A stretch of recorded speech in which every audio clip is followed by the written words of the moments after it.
All right, welcome in. No Quarter Given podcast. Unfortunately, we have to report it is a losing edition of the No Quarter podcast as the Buccaneers fall to the Philadelphia Eagles on Monday Night Football 25-11 to fall to 2-1 as the Eagles move to 3-0. I'm your host Jason along with my man Peter Blake. Welcome in, Mr. Blake. What's going on, buddy? How you doing? Well, could be better. We could be 3-0 and the toast of the NFC, but right now we kind of got, I won't say we got humble pie, but we kind of got a little bit of a reality check of where the team is. I think the Bucs are still going to be a competitive team and a good team, but they're probably not the upper echelon of the NFC yet through 3 weeks. But give Philadelphia credit. They came in here, took care of business, and really showed their physicality both on the offensive and defensive lines. No, I agree, and that was the big thing with the Bucs and their offensive line. Could that interior handle it? Could they open up consistent holes for the run game? Could they keep the pressure off of Baker? All those answers, no, not a chance. In fact, it was at halftime they had 87 total yards of offense. So an ugly, not only ugly night offensively, ugly night weather-wise there for a little bit. It did clear up for the post game, but besides that. And then you see a little bit of fourth quarter magic, but that's about it. That's about it for that team. Not saying the Bucs could have won the game, but there were some missed opportunities in the game. There were a couple key pivotal plays we'll talk about here in a few minutes. But there were some opportunities that if they make those plays, the game is a much tighter game, much deeper into the game than it ended up being. And also, I think you saw a little bit, and we'll talk about this as well. You saw a little bit of the youth of Dave Canales as the play caller, a couple of situations that I don't think he handled great, and I think he'll grow from. And I think you heard Todd Bowles in his post game and his lead into this week's game with New Orleans kind of addressed that today with concerning Dave Canales. But overall, you were in the building. Give me a sense of what the fan breakdown was. Eagles to Bucs fans. Sound like there was a lot of Eagle fans in the building. Give us the update there. Oh, it's Philadelphia South. That's what it sounded like. Lots of green. I would say 60-40 Philly fans. And then once the game ends, you start to hear fly, Eagles, fly. I mean, right. Kind of embarrassing. I understand it. You live in a state where there's a lot of people from the north. It's a transplant state, transplant sports fans that are down here. But somewhat disappointing. In the lower bowl also, usually those are season ticket holders for the Bucs. Those were Philadelphia Eagle fans. So you kind of wonder if some of those Bucs fans decided, you know what, I didn't want to see this, so I'm going to sell my ticket for as high as I can. Not going to spend the gas money. I'm not going to spend all that time and get the profits, which is, I understand it, but it's kind of disappointing to say the least because that's supposed to be your home field advantage. And on Monday night, it was not a home field advantage. It was Philly South. And it's a tricky spot for Buck fans. I mean, I'm not making excuses, but it's a work night for a lot of people. A lot of people don't want to be there till 12, 12:30, 1 o'clock before you get home. You got kids and all that stuff. And is the Buccaneer faithful truly a believer in this team after 2 weeks? I mean, that was the other part of this. A lot of people thought Philadelphia was going to be the better team. They ended up being the better team. And people think, are the Bucs for real? And this, like you mentioned, this is a chance to make a profit on your tickets. You're going to have a lot of Philly fans coming down for the weekend or that are already here in the Bay Area. There's an opportunity to make a little money. I'm not justifying it, but that's definitely a factor for people. Well, of course it is. And, you wouldn't see Browns fans do this. You wouldn't see Philly fans do this. You wouldn't see Green Bay fans do this. So this goes out to the fan base. If you're true fans, you got to support this team. I get it. There's some question mark because of the teams they beat or a combined 0-6 or something. But still, you got to play your games. That's their schedule. And it's a primetime matchup with the Philadelphia Eagles on Rondé Barber night. Yeah, it was great for Rondé Barber at halftime to say, thanks a lot for all you Philly fans coming out and seeing me in the Hall of Fame. I mean, it's a cherry on top of the cake for Barber and his career and the hatred by Philadelphia Eagle fans. But it seemed like they kind of respected him, so that's a good thing. All right, we got to give the fans an update here. Peter was credentialed again. Another credential. How many plates in the press box this time? Well, I got there late, so I didn't get a chance. Peter, why you keep getting to these games late, bro? Listen now. Don't lose your mind. Come on. I actually had to do a remote with JP at the patio. We didn't get done until 6. I had to pack everything up. Probably the fastest pack job of all time. 15 to 20 minutes. Pack up all the stuff, the speakers, But when you hit traffic at Now you that got to fight that traffic. I agree. Coming from that the patio. right, so you come from the patio, go there, get your parking spot. Then I'm loading all this equipment on my cart, which is still a pain in the ass. And then you get out there, and they don't necessarily have your credential ready because everybody else went and gone. And by the time you get there, and I got there probably, about 7:45, 7:50. I'm getting there. There's nobody giving me a credential, so I had to wait around. Finally, get a credential, get into the press box, eat some pork loin. I didn't eat lunch at the patio, so I had about 3 plates, and then I also had desserts, of course. You know what I'm talking about. What is it called? But what is it? You tell Banana, me, man. I don't get to eat. I don't get to eat with the rich people up there in the press box, man. I got to pay for my food. banana. What is it? Bananas Foster. Oh, Okay, so okay. good, so good at halftime. Yeah, I love being credentialed. It's great. All right, so the Bucs lose 25-11. A couple factoids for you, courtesy of Paul Stewart and BuckPower.com. We are part of the BuckPower.com podcast network. So go Buck Power for all these little nuggets. Paul dropped these nuggets on us. The first time in Buccaneer history that they ever scored 11 points in a game, Peter Blake. 11 points. First time in history there. Mm-hmm. And it was the first time in NFL history, first time ever in the 100+ years of the NFL that a game ever ended 25-11 too. That's How about amazing. that? And I tell you right now, I feel like, and there's my sound. You know what I did? I adjusted something. It's amazing what happens when you don't mess with technology. Adjust some buttons there. So now I can kind of hear myself again. You're exactly right, and it could have been far worse. I felt like the Bucs and their defense, with all the injuries, kept them in this game. They, in fact, stopped Philly on 4th down. I remember hearing that outside the stadium. It was a roar. So they stopped them. They caused some turnovers. Devin White is 100%. Maybe Vita Vea is 100%. No, they weren't 100%. No, they Devin was weren't. not 100. So I mean, yeah, I feel like, my co-host said this tonight, Harry the Greek, if these teams meet again, line them up, he feels like the Bucs would beat the Philadelphia Eagles. He doesn't believe that they're an upper echelon team in the NFL. I don't necessarily believe that. I think they're improved from last year. They got younger and better, and you saw that on display on Monday night. But with all that being said, again, there was missed opportunities in that first half where the Bucs could have made that a game. So that 25-11 score, it could have been far worse, but actually that could have been a close game. it could have been. Yes. Let's get into the missed opportunities first half. So obviously the Bucs, Philly drives down the field on the first drive. The Bucs come up with a huge stand on 4th and 2. Didn't like the play call by Philadelphia, the run up the gut, but give the Bucs credit. They stoned it, stopped them on 4th down. We end up punting the ball back. They kick a field goal to go up 3-0. First big pivotal moment in the game. The Bucs drive back down the field, a couple nice completions, a couple of decent runs. Baker Mayfield's a touch late on the throw to Mike Evans, but it's a throw that still gets there to Mike, and Mike probably ought to catch it. He probably will admit he probably should catch that ball 9 times out of 10. He doesn't catch it and end up having to kick a field goal. Ends up being 3-3. Your thoughts on that?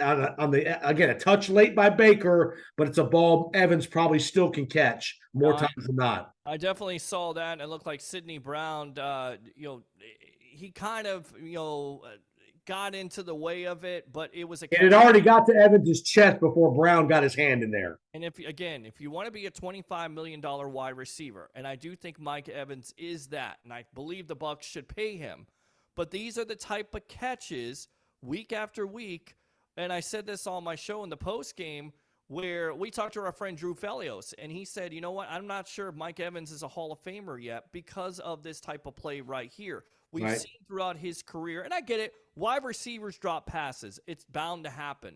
But at that critical time, you've got to make that catch. You're exactly right. If you want to be a primetime player, you want to be paid in a contract extension, you've got to make that catch because it changes the momentum. Instead of 3-3, you're 7-3, and you're feeling good at that point against the Eagles.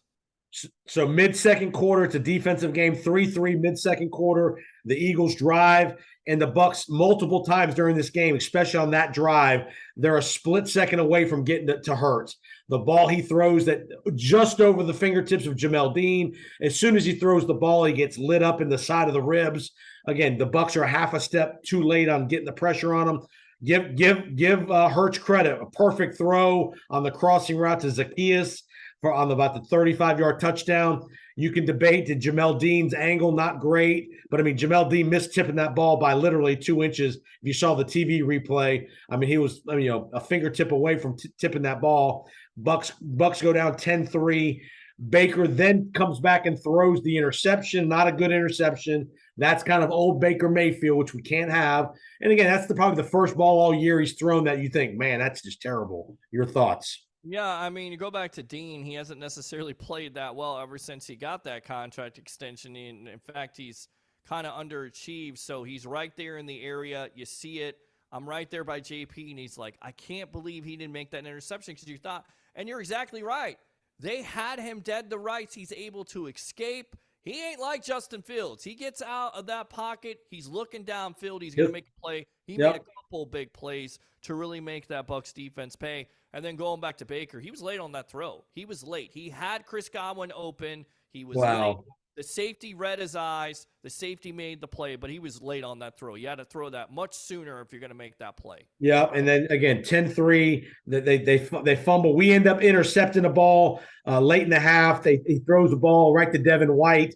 Again, situation where you give Devin White credit for playing. He's not 100% with the groin injury. He didn't decide he didn't want to take on Jalen Hurts. He kind of runs out of bounds. I'm not going to kill him for that because if he's hurt, if he's laboring a little bit, he's laboring a little bit. We didn't have a great camera angle to see did he have what he could have potentially done is maybe waited for a DB and pitch the ball to one of those guys. But you can't kill Devin White for doing that. The Bucs still had 40 seconds to move the ball into field goal range. They weren't able to do that. So they intercept the ball. They end up not catching another interception late right before the Devin interception that Dean could have caught would have prevented the field goal to make it 13-3. They don't make that play. The Bucs down 13-3 at the half.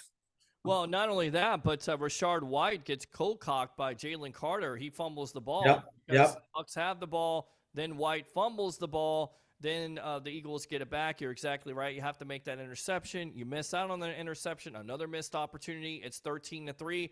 And even with all that being said, because the Eagles are outgaining the Bucs over 200 yards to 87, you're still in the game. Yes. You still feel like you have a chance. But there were missed opportunities out there that if you take advantage of it, you beat this Eagle team, and you didn't do it. And that separates you from being good and great. And right now, the Eagles are one of the great teams in the National Football League. I still think the Bucs can get there, but you have to capitalize on those opportunities, especially when you get them. Because if you don't, and you give that second chance to Jalen Hurts in that offense, again, they're going to make you pay. And also, you got to get healthy. I know you can't control it because it's a part of the game. But think about it, Jason. You have Carlton Davis and Jamel Dean. You pay those guys top dollar, and they're both hurt. Jamel Dean goes out later on in the game.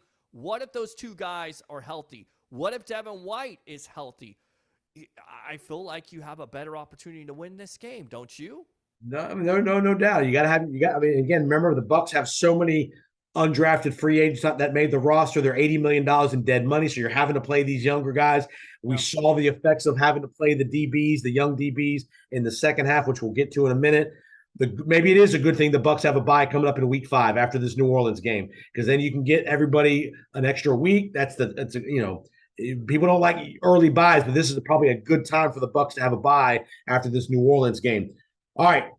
Lack of a running game, no inability to run the ball. Again, give more credit to the Philly defensive line. They are that good, and the Bucs just got out physicaled. I mean, I hate to say it. You and I have talked about Hainsey and Cody Malk. Are they strong enough on the interior to open up the lanes to give Rashad White some opportunity to run? And Rashad White's got to stick his head in there a little more. He can't be dancing. The holes aren't going to be big right now. You got to stick your head in there and get 3 yards. You're not going to break off the 8 and 12 yard runs a whole lot. When there's 3 yards to be had, stick your head down and get 3 yards. There's like 3 players on Pro Football Focus, and they got low grades on that interior line. You're talking about Hansy. You're talking about Matt Filer. You have the rookie there, and you have Luke Gedeke. Those guys, that's the big-time question coming into this year. Tristan Wirfs has been tremendous at left tackle. You barely heard anything from him, like 2 quarterback pressures, I think, for the whole year so far. So those guys got to step up. And if they don't step up and that running game is not there right now, you're averaging 2.8 yards a carry. That is not going to get it done. You're 27th in the NFL. You're going to have to make some changes eventually if it doesn't work out. This offensive line has to play better, and it starts on Sunday versus, a tough Saints defense that prides themselves on stopping the run. But this is where you got to take advantage of it. And I believe, and I think that the Bucs want to be what the Philadelphia Eagles were the other night. And in order to do that, you're going to have to play better on the interior line, and it starts up front. And it wasn't there on Monday night. It wasn't. And I would say this. I think you could probably, from a Dave Canales perspective, a little more creativity in the running game. We have not seen a speed sweep. We've not seen any of that kind of, reverse, any of that, a shovel pass, things like that, just to help trigger a little bit of a running game. Not a whole lot of screens. The screen game is kind of like an extended running play. So make a couple of I want to see more Trey Palmer in the game. I know we're trying to give Devin Tompkins some touches. I want to see Trey Palmer. We know Devin Tompkins is a good player and he's fast, but I want to see more Trey Palmer in the game, whether it's in the running game on a reverse or a speed sweep or in the passing game. That's something I think we need to see a little more moving forward. And you could have seen Cade Otton on a screen, but instead of trying to catch the ball and run with it, he's trying to run without catching the ball because he's got plenty of space in front of him on a screenplay. You're exactly right. And you try to go to White on a short play, and he gets cold cocked by Jalen Carter. Good play by Carter. I can't kill Rachaad White. It's a great play by Carter from behind. Absolutely. So, again, if you want to be a physical team, it starts with the line. The line's got to play better, and hopefully they do. But they were definitely outmatched on Monday night by a Philadelphia Eagles team that, let's face it, has the best offensive line in the league for a reason. They've drafted that way. That's how they built their team.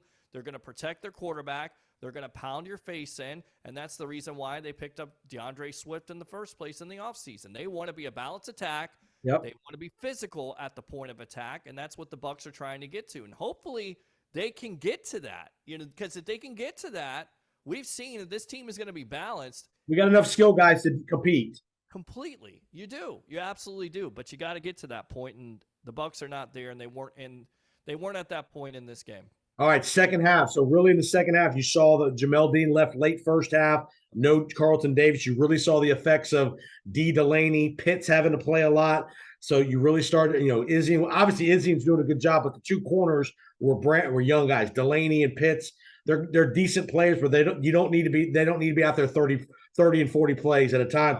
And in the second half, the Bucs really got gashed in the running game. Swift got going, that offensive line got revved up, and you saw some big chunk runs, whether it was schematics or whether it was just physicality. They really piled up the rushing yards. The Eagles run for 201 yards in the game, 5 yards a carry on 40 carries.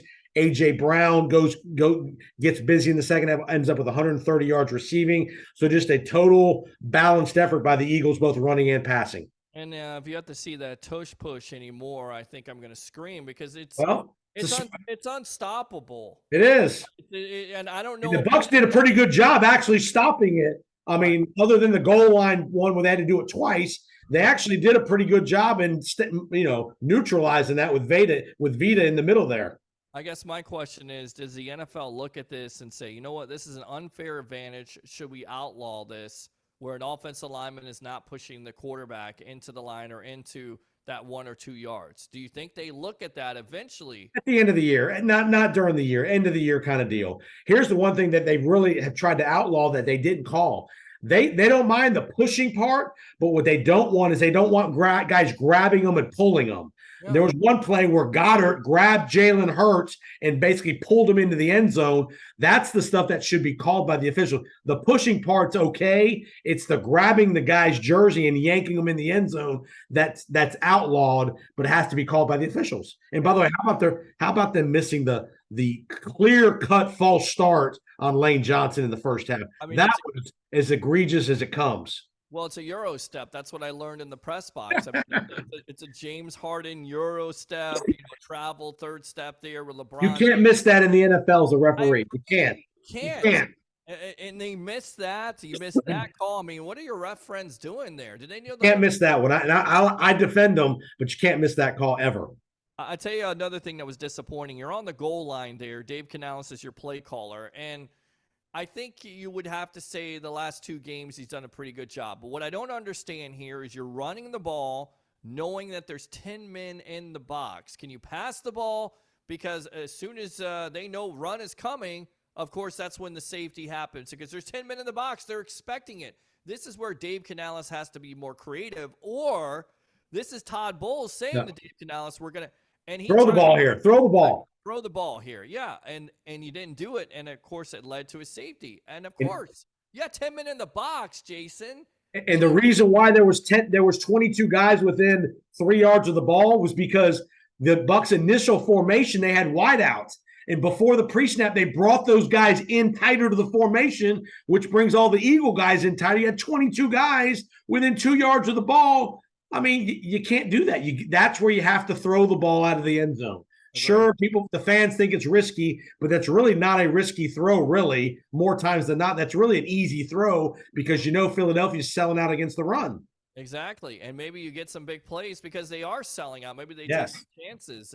You just never know. But you got to try, and that's a young play caller at that point.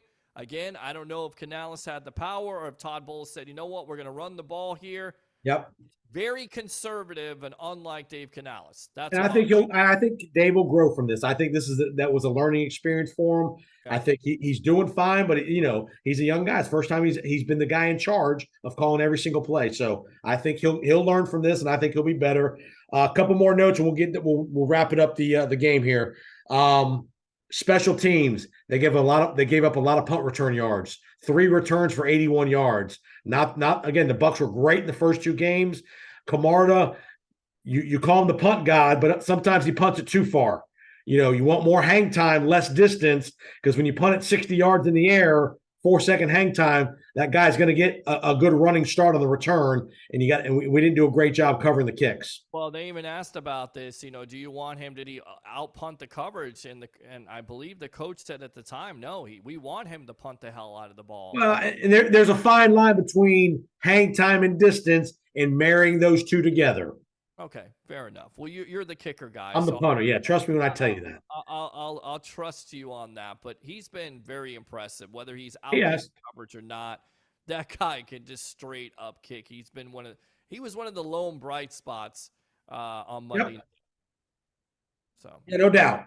All right, couple stats as we wrap up the 25-11 loss to the Eagles. 44th time in Levante David's career that he's had 13 or more tackles in a game. 44 times. That's Buck Ring of Honor worthy right there. I mean, just how consistent he's been as a productive linebacker. I think he's Hall of Fame worthy. I don't think he gets enough respect. I don't think he gets enough pub because he's played for so many losing teams. And after he won the Super Bowl, people should take notice because he's right up there with Bobby Wagner. He's right up there with Luke Kuechly. And if you feel like both of those linebackers are Hall of Fame worthy, then David should be in that conversation. I think he's just short personally, but I think he'll be on a ballot. He might get to the semifinals. I don't think he gets there personally, but he's a hell of a player, no doubt. Tremendous career. I mean, again, the statistics are there, the stats are there. He's won a Super Bowl. He has nothing left to prove. I mean, is it his fault they had so many bad teams around him? No, of course not. And I tell you right now, he was another lone bright spot because the run fits, and even Todd Bowles said it, and you look at the film. Devin White, man, I know he's hurt, but oof, wow. Wow. Right. Just lost. 2 picks for the Bucs, 2 more interceptions.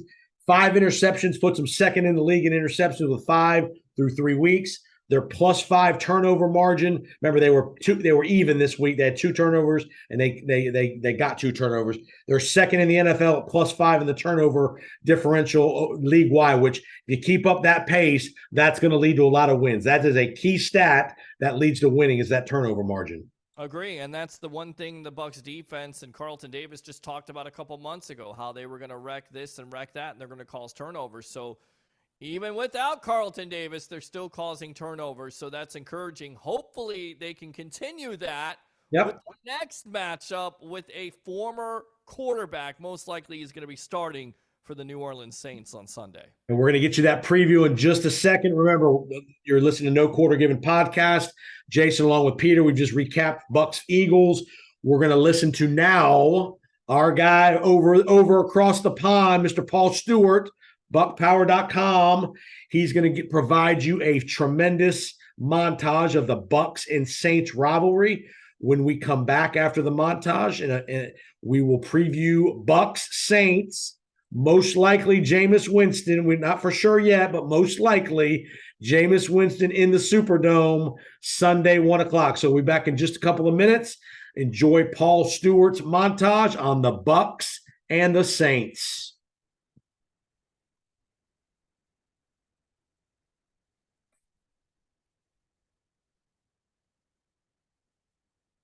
All right, welcome back. No Quarter Given podcast. I'm Peter, along with I'm not Peter. I'm Jason, along with You're Peter now. I'm three plate Peter, and the plus desserts up in the box. Hey man, it's food. It's free. I got you, man. Eat it. Yeah, they can afford it. The Glazers can afford it, man. I love it. Eat it. Absolutely love it. And I skipped lunch, and I'm like, what did I skip lunch for? I could have ate at the patio. I'm like, oh yeah, it's press box night, so it means you can go up there and.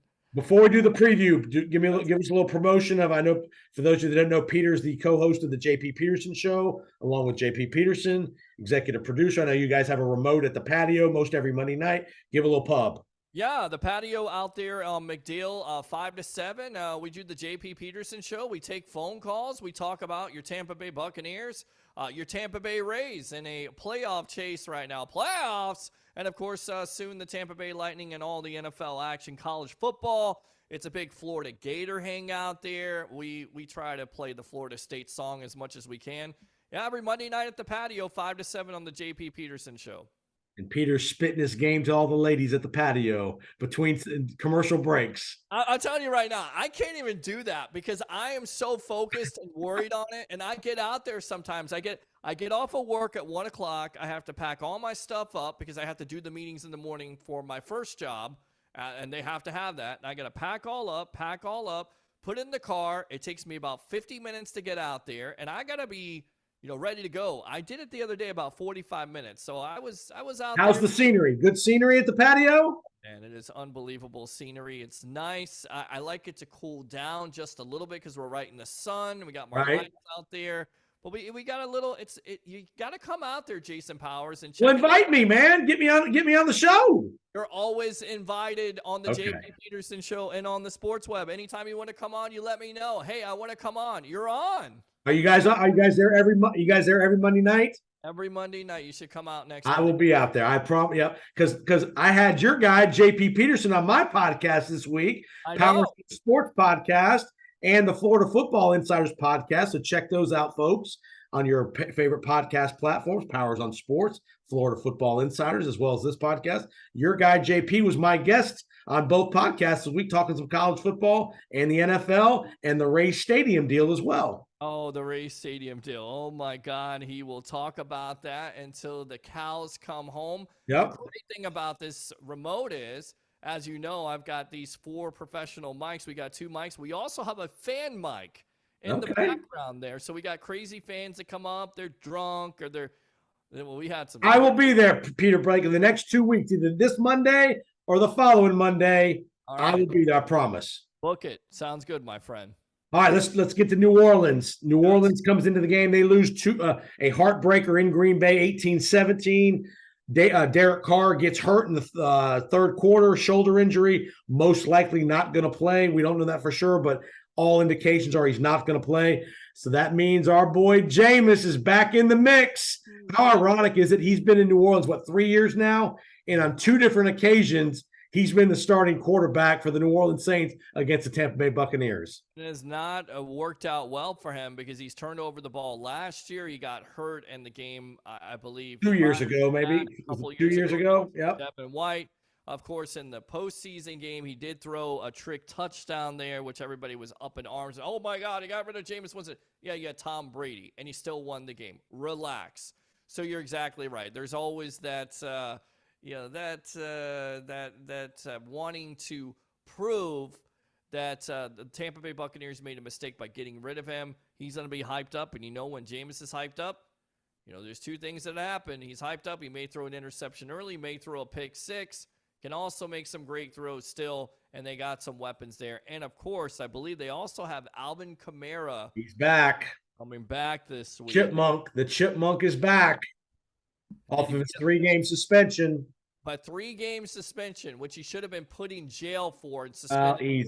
Easy now. Ridiculous, man. Come on. So Kamara's back. Again, all 4 teams in the NFC South lost last week. So the Bucs, Atlanta, and New Orleans are all tied 2-1. Again, critical division game here. If you can win this game going into the bye, you'll be 3-1. You'll have the division edge on the Saints, obviously. Head to head already. Again, a winnable game here if you're the Buccaneers. Injuries are concerned. Jamel Dean, we don't know his status. We don't know if Carlton Davis is going to be able to play this week. If both those guys can't play, that will be tricky in the secondary. Kalijah Cansey, we don't know the status, but I will say, don't be surprised if the Bucs hold out Cansey one more week to give him the extra bye week to fully recover from a calf injury. You want him healthy for 13 or 14 games, not one game, and then potentially hurt himself again. So I would not expect Cansey to play. I think offensively they're pretty healthy. I don't think they've really had much on the injury front on the offensive side. It's the defensive secondary, especially at corner, is of concern. And you hope that Carlton Davis does play in this game because you want him to match up against one of those number 1 wide receivers, and we know he can do it. Jamel Dean, I don't think he's going to play. I don't know.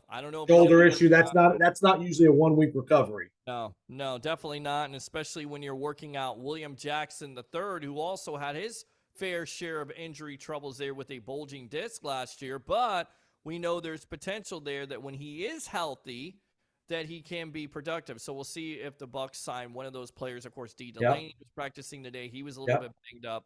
So right now, early on in the season, and I guess that's a good thing about it, maybe a blessing in disguise, you get all the injuries out of the way, and now you can worry, and you got the bye week here coming up after the Saints game if you take care of business. And you listen to Baker today, how important it is to go 3-1, because you go 3-1, you go into that bye week, you got that rest, you can get healthy, and you face the Lions for that creamsicle game. You got to feel good about it, and you would take a 3-1 at the absolutely.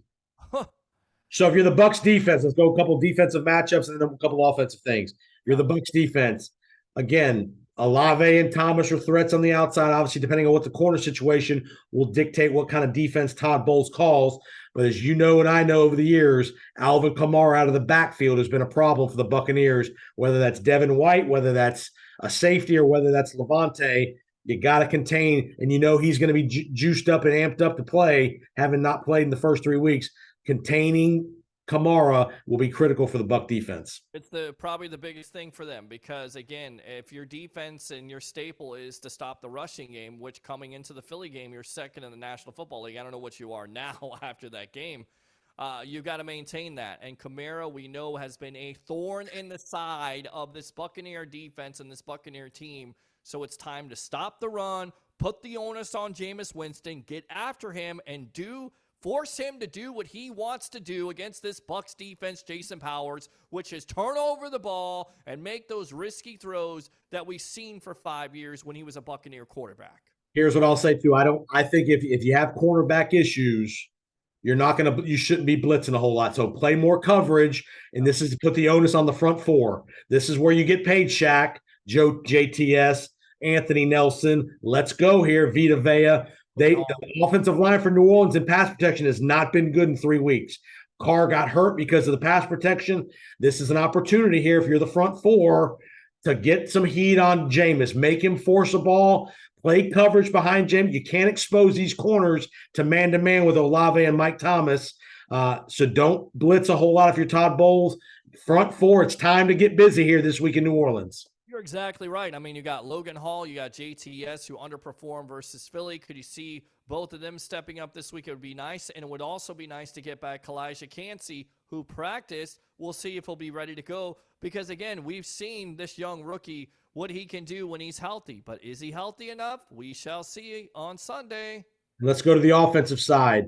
The Saints got a legit defense. I think they've gone either 10 or 12 games in a row where they haven't allowed 20 points. So, again, this is probably not going to be a shootout kind of – this is going to probably be a 21-17 kind of game, you would think. And that's, which means we got to show some creativity when you have the opportunities.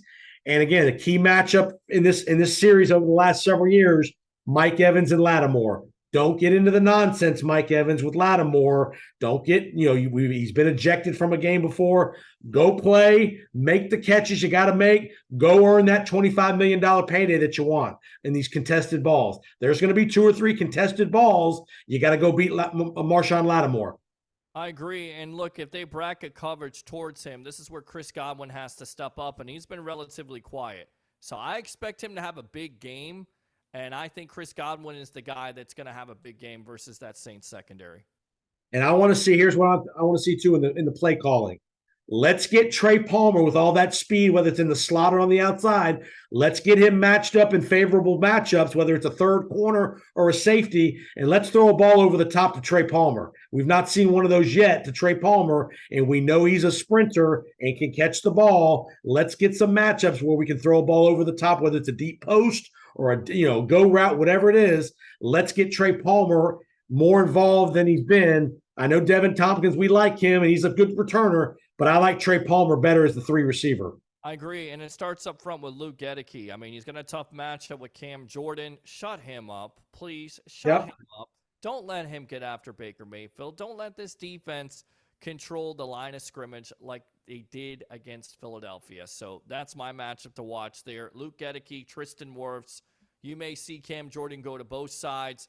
Tristan Wirfs shut him down. Let's see if Luke Gedeke can do the same thing. You got to handle the crowd noise too, because it'll be jacked up in New Orleans. That'll be a riled up crowd there at 1 o'clock game. All right, Peter Blake, give me a prediction. We got about 2 minutes left to go here. All right, let's go. I go 23-17 Tampa Bay over the Saints. I'm gonna go similar score. I'm gonna go 24-7. I'm gonna go 24-20. A late touchdown by Baker gets it done. I won't say a 2-minute drill, but mid fourth quarter. And let's get a special teams play too. Let's break a long return, something like that, to get some electricity and keep that crowd out of the game. Baker, keep doing what you're doing. Don't throw the ball in traffic. Take the check down, but don't be so scared to throw a ball down the field. Let's get Trey Palmer a couple deep throws, and let's go Bucs 24-20. Buck coverage, 98 Rock and Tampa Bay. TJ, Gene, and Dave on the call. Buccaneer app. No Quarter Given podcast next week. We will have a bye-week edition, even though we're off next week. And buckpower.com for all the stats, post-game, audio, video, all the great. And thanks, Paul Stewart, for the nuggets about the games this week. And Peter Blake. Yes. Let's get to 3-1 heading to the bye week, so you can have so you can party like it's 1999 on Sunday night, baby. I love it. There you go. Sounds good to me, man. All right, Buck fans, we'll see you next time. No Quarter Given podcast. We're heading to 3-1. If you're going to New Orleans, make some noise in the Superdome, baby. We'll see you next time on the No Quarter Given podcast. Go Bucs.